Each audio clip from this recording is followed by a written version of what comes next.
Isa si Jericho Rosales sa mga aktor sa industriya ng showbiz na napatunayan ang kanyang galing hindi lamang sa drama, kundi pati na rin sa mga action-packed na role.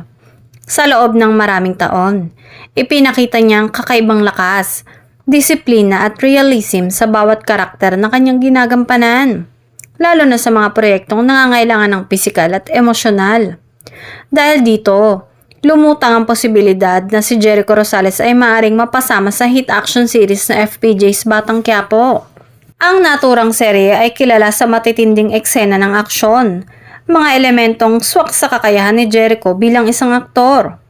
Kung sakaling mangyari ito, inaasahang makakadagdag siya ng bigat at kalidad sa palabas. Sa kanyang natural na aura, bilang isang matapang ngunit makataong karakter ay maaaring magbigay ng bagong kulay sa istorya.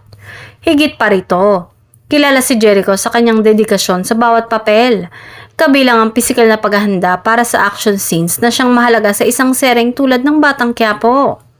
Bagamat wala pang opisyal na kumpirmasyon, marami ang naniniwala na kung bibigyan ng pagkakataon si Eco na maging bahagi ng Batang Quiapo, tiyak na magiging makapangyarihan at kapanapanabik ang kanyang magiging papel. Isa itong kombinasyon ng husay, karisma at karanasan na katangiang hinahanap sa isang tunay na action star.